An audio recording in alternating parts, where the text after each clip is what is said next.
അൽഖർജിലുള്ള അൽമറായുടെ firm കാണാൻ അസീസിയിൽ നിന്ന് start ചെയ്ത ബസ്സിലാണ് നമ്മൾ പോയത്.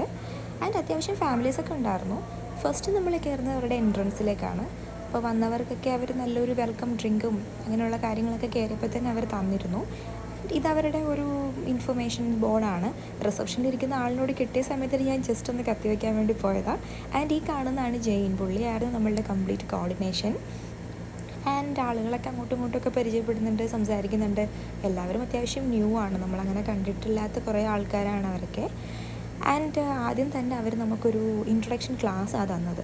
അവരുടെ ബേസിക്സും ഇങ്ങനെയാണ് അവരുടെ കമ്പനി ഫോം ആയതെന്നും അൽമറായിൽ അവരുടെ ഹൗ മെനി ട്രക്സ് ഉണ്ട്, എത്ര ഫാംസ് ഉണ്ട്, അതേപോലെ തന്നെ പശുക്കളുടെയൊക്കെ കൗണ്ട്, അങ്ങനെയുള്ള കാര്യങ്ങളൊക്കെ കാണിച്ചുകൊണ്ടുള്ള ഒരു ചെറിയൊരു പ്രസൻറ്റേഷൻ. അത് നമ്മൾ ഫസ്റ്റ് അറ്റൻഡ് ചെയ്ത് കമ്പനിയെ പറ്റി ഒരു ഐഡിയ തന്ന ശേഷമാണ് അവർ നമ്മളത് ഇതേപോലെ ഉള്ളിലേക്ക് വിടുന്നത്. അതിന് ആ ഒരു സമയത്ത് തന്നെ അവരുടെ പ്രൊഡക്ട്സ്, കംപ്ലീറ്റ് പ്രൊഡക്റ്റ് ഡീറ്റെയിൽസൊക്കെയാണ് ആദ്യമായി കണ്ടത്. ഇത് എൻട്രൻസ് ആണ്. നമ്മൾ അകത്തേക്ക് കയറി കഴിയുമ്പോൾ ഇനി അങ്ങോട്ട് നീളത്തിലൊരു ഇടനാഴി പോലെയാണ്. അവിടെ നമ്മളിങ്ങനെ കണ്ടിന്യൂസ് ആയിട്ട് നമുക്ക് കാണാനായിട്ട് എല്ലാ ഇൻഫർമേഷൻസും വെച്ചിട്ടുണ്ട്. ഇനി അങ്ങോട്ട് കാണുന്നത് അൽമറായുടെ ഡിഫറെൻറ്റ് നേഷൻസിലുള്ള അവരുടെ ഇപ്പോഴത്തെ കറൻറ്റ് സമയം, പിന്നെ അവിടെ നടക്കുന്ന കറൻറ്റ് ആക്ടിവിറ്റി ലൈവായിട്ട് നമുക്ക് കാണാൻ പറ്റുന്ന ഒരു ഡിസ്പ്ലേയിലൂടെ. അത് ഡിഫറെൻറ്റ് കൺട്രീസാണ്. ഇതിൽ അൽഖർജ് കാണിക്കുന്നുണ്ട്, ഇതിപ്പോൾ കാണുന്നത് ജോർദാനാണ്, ആൻഡ് USA, അങ്ങനെ ഡിഫറെൻറ്റ് കൺട്രീസിലുള്ള കറൻറ്റ് ആക്ടിവിറ്റി, ഫാം, അവിടുത്തെ വിത്ത് ടൈം, അങ്ങനെയാണ് ഈ കാണുന്നത്. ആൻഡ് ഇനി നമ്മൾക്ക് ഇത് കഴിയുമ്പോൾ തന്നെ അതിൻ്റെ നേരെ ഓപ്പോസിറ്റായിട്ട് കുറേ പശുക്കുട്ടന്മാരെ ഇങ്ങനെ ഇതാ നിരത്തി വെച്ചിരിക്കുന്നത് കാണാം. ഇപ്പം പെയിൻറ്റിങ്ങിൽ ഇവരുടെ എല്ലാ പശുവിനും ഡിഫറെൻറ്റ് പെയിൻറ്റ് ചെയ്തിട്ടുണ്ടെന്നല്ല, പക്ഷേ അതേപോലെ നമുക്ക് കാണാൻ പറ്റും കുറേ പശുക്കളുടെ ഡീറ്റെയിൽസ്, കളറിങ്. നല്ല ഇൻട്രസ്റ്റിംഗ് ആണ് കാണാൻ. ആൻഡ് ഇപ്പോഴും സ്റ്റിൽ നമുക്ക് കാണാൻ പറ്റുന്നുണ്ട്. പ്ലേസസ് ആണ് അതൊക്കെ, പല പല സ്ഥലങ്ങളിലുള്ള. ഇപ്പോൾ എന്താണ് അവിടെ current activity and so on. And എല്ലാവരും ഇതിനകത്തേക്ക് കയറിയപ്പോഴേ പെട്ടെന്ന് തന്നെ ഫോട്ടോഷൂട്ട് സ്റ്റാർട്ടായി. അടുത്ത് കഴിഞ്ഞിട്ടുള്ള ഒരു ഡോർ എൻട്രൻസ് ആണ്. അങ്ങോട്ട് കയറുമ്പോൾ ഭാഗത്ത് തന്നെ ദേ ഒരു പശുക്കുട്ടിയുണ്ട്. റൈറ്റ് സൈഡിലും അതേപോലെ തന്നെ ഒരു പശുക്കുട്ടിയുണ്ട്. പശുക്കുട്ടിയല്ല, പശുമാമയാണ്. ശരി. മിൽക്ക് റിസീവിംഗ് എന്ന് പറയുന്നത് ഇവിടെ നിന്നാണ് നമ്മുടെ ഫാക്ടറിയുടെ ഇൻസൈഡ് നമുക്ക് കാണാൻ പറ്റുന്നത്. ഇത് നമുക്ക് പറയുന്നത് പോലെ നമ്മൾ നാട്ടിൽ മിൽമയുടെയൊക്കെ ഫേമിൽ പോകുന്നത് പോലെ ഇൻസൈഡ് അലൗഡ് ഒന്നും അല്ല. പക്ഷേ ഇങ്ങനെ പുറത്തൊരു ഗ്ലാസ് വിൻഡോയിൽ കൂടെ നമുക്ക് ഇൻസൈഡ് ഫാക്ടറി, അതിൻ്റെ പ്രോസസ്സിംഗ് ഒക്കെ പറയുന്ന ക്ലിയർ ആയിട്ടൊന്നും നമുക്ക് ഇതല്ലെങ്കിൽ പോലും വി വിൽ അണ്ടർസ്റ്റാൻഡ് ഇവിടെയാണ് മിൽക്ക് റിസീവിങ് പ്രോസസ്സൊക്കെ നടക്കുന്നത്. ആൻഡ് അതിൽ ഡിസ്പ്ലേയിൽ കൂടെ അവരൊരു ബേസിക്സ് ആയിട്ടുള്ള കുറച്ച് ഇൻഫർമേഷൻസും കാണിക്കുന്നുണ്ട്. ഇത് പാസ്ചറൈസേഷൻ്റെ ഏരിയ ആണ്. ഇതൊക്കെ നമുക്ക് ഉൾസൈഡിൽ, ഇതിൻ്റെ ഇൻസൈഡ് എന്താണ്, ഇതിൻ്റെ inside complete actions and activities നമുക്ക് അങ്ങനെ കാണാൻ പറ്റത്തില്ല. നെക്സ്റ്റ് തൊട്ടടുത്ത് തന്നെ ഡ്രൈ സ്റ്റോറേജ് ഏരിയ എന്ന് പറയുന്നത് നമ്മളെ കാണിക്കുന്നുണ്ട്. മറ്റുള്ളിടത്തെ പോലെ തന്നെ അവിടെയും ഒരു ഡിസ്പ്ലേ അവർ സെറ്റ് ചെയ്തിട്ടുണ്ട്, ഈ വെയർ ഹൗസിൻ്റെ കപ്പാസിറ്റി ഒക്കെ കാണിക്കുന്നതായിട്ട്. ഇത് കാണുമ്പോൾ നമുക്ക് മനസ്സിലാകും അത്യാവശ്യം വൈഡാണ്.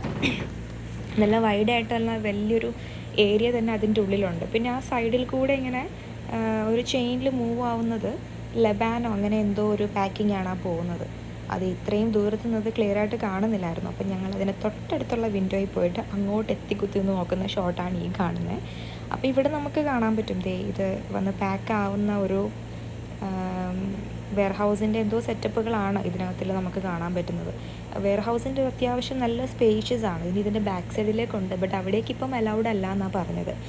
ആൻഡ് പിന്നെ ഇവിടെ തൊട്ട് മുന്നേ നമ്മൾ കണ്ടത് ഏകദേശം 2600 ബോട്ടിൽസാണ് ഓഫ് ഫ്രഷ് മിൽക്കാണ് എവറി മിനിറ്റിൽ പ്രിപ്പയർ ആവുന്നത്.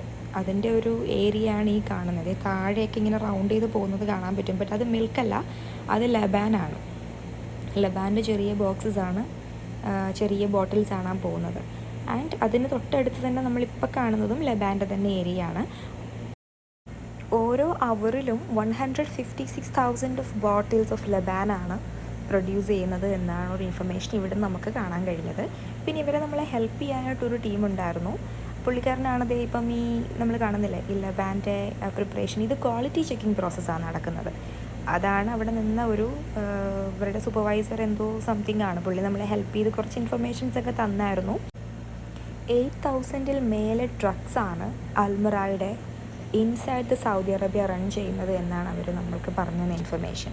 അതേപോലെ തന്നെ ഈ തൊട്ടിപ്പുറത്ത് കാണുന്ന പ്രൊഡക്ഷൻ ലൈൻസ് ആണ്. അൽമറയുടെ യോഗട്ടിൻ്റെ സെക്ഷനാണ്. ഇതൊക്കെ ഈ പറഞ്ഞതുപോലെ നമുക്ക് പോയി ഡയറക്റ്റ് അടുത്ത് നിന്ന് കാണാനുള്ള ഒരു സംവിധാനം അവർ തന്നിട്ടില്ലെങ്കിലും ഇതിൻ്റെ ഉള്ളിൽ കൂടി ഇങ്ങനെ ജനലിൽ കൂടി കാണുന്നത് പോലെ ഒരു വിൻഡോ ജാലകം നമുക്ക് ഏകദേശം കാര്യങ്ങളൊക്കെ കണ്ടറിയാൻ പറ്റും. ഒരു ചെറിയൊരു ട്രിപ്പ് എക്സ്പെക്റ്റ് ചെയ്ത് പോകുന്ന ഒരാൾക്കാർക്ക് അത്യാവശ്യം ഇൻഫർമേഷൻസും കാര്യങ്ങളൊക്കെ കിട്ടുന്ന രീതിയിലുള്ള വളരെ നല്ലൊരു ട്രിപ്പ് തന്നെയാണിത്.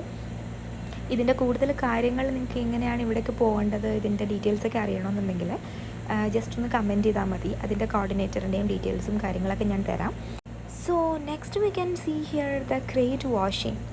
ഇവിടെ ഹൈജീനിക് ആയിട്ടുള്ള വാഷിങ്സ്, അതിൻ്റെ ബോക്സസ് കാര്യങ്ങളൊക്കെ ഒരു ചെറിയ ഒരു വിൻഡോയിൽ കൂടെ അതും നമുക്കിവിടെ കാണാൻ പറ്റും. ആൻഡ് ഇവിടെ എനിക്ക് ഏറ്റവും അട്രാക്റ്റീവായിട്ട് തോന്നിയൊരു സംഭവം ഈ കാണുന്ന ഒരു വർക്കാണ്, ഈ വാൾ വർക്ക്. ഇത് നല്ല ബ്യൂട്ടിഫുള്ളാണ്. ഇതിൻ്റെ ലെഫ്റ്റ് സൈഡ് നോക്കുമ്പോൾ ഒരു ആർട്ടും റൈറ്റ് സൈഡ് നോക്കുമ്പം വേറൊരു ആർട്ടുമാണ് കാണുന്നത്. ഞാനവിടെ ഒന്ന് കുറച്ച് ഫോട്ടോസൊക്കെ എടുത്തിട്ടുണ്ടായിരുന്നു. ഇവരുടെ ക്രേറ്റ് വാഷിംഗ്, അവരുടെ ഹൈജീനിറ്റിയൊക്കെ കാണിക്കുന്ന രീതിയിൽ കുറേ ഇൻഫർമേഷൻസ് അവർ നമുക്ക് തന്നിട്ടുണ്ട്. എല്ലാം പ്രോപ്പർ ഹൈജീൻ ആൻഡ് ക്ലീൻ ആയിട്ടാണ് ഓരോ കാര്യങ്ങളും പ്രോസസ്സും ഒക്കെ നടക്കുന്നത്. പിന്നെ ഇവിടെ നമുക്ക് മനസ്സിലാവുന്നൊരു കാര്യം മൊത്തം റോബോട്ടിക് ആക്ഷൻസ് ആണ്. ഇതിൻ്റെ ഉള്ളിൽ നമ്മൾ ഇത്രയും നടന്നിട്ടും അങ്ങനെ സ്റ്റാഫുകളെ ഒന്നും വലുതായിട്ട് കാണാൻ പറ്റിയിട്ടില്ല. വന്ന ആളുകളെല്ലാം കുറച്ച് സമയത്തിനുള്ളിൽ തന്നെ നല്ല പരസ്പരം കണക്റ്റഡ് ആയി. അതിനിടയിലാണ് അൽമറയുടെ HR-നെ മീറ്റ് ചെയ്യാനുള്ള ഒരു അവസരം എനിക്ക് കിട്ടിയത്. സോ എൻ്റെ സെയിം ഡിപ്പാർട്ട്മെൻ്റ് ആയത് കാരണം കണ്ട പാടെ തന്നെ ഞാൻ കയറി പരിചയപ്പെട്ടു, സംസാരിച്ചു. After corona farm visit allowed അല്ലാത്തത് കാരണം ഇതുപോലെയുള്ള കുറച്ച് ആർട്ടിഫിഷ്യൽ പശുവിൻ്റെ കൂടെ നിന്ന് ഫോട്ടോസ് എടുത്ത് ആ യാത്ര വളരെ ഹാപ്പിയസ്റ്റ് ആൻഡ് പീസ്ഫുള്ളായതേ നമ്മളിങ്ങനെ യാത്ര തിരിക്കുകയാണ്. അങ്ങനെ ഫാക്ടറിയൊക്കെ കണ്ട് ടയേർഡായി. ആ ഒരു ക്ഷീണം നമ്മളെ അറിയിക്കാത്ത രീതിയിലുള്ള ഒരു അടിപൊളി ബൊഫേ സെറ്റപ്പ് തന്നെയാണ് അൽമറയിൽ നമ്മൾക്ക് വേണ്ടിയിട്ട് ഒരുക്കിയിരുന്നത്. ആൻഡ് നല്ല അറബിക് ഫുഡ് ഉണ്ടായിരുന്നു അവിടെ. ആൻഡ് ഒപ്പം തന്നെ നമ്മളുടെ കുട്ടികളെയൊക്കെ ഇൻഫ്ലുവൻസ് ചെയ്യാൻ പറ്റുന്ന രീതിയിലുള്ള ഡെസേർട്ട്സ് കാര്യങ്ങളൊക്കെ അവർ പ്രൊവൈഡ് ചെയ്തിരുന്നു. അങ്ങനെ അൽമറൈ ഫാക്ടറി വിസിറ്റിൻ്റെ വീഡിയോ ഇവിടെ തീരുന്നു. നെക്സ്റ്റ് വീഡിയോയിൽ കാണുന്നത് വരേക്കും tata bye bye, see U.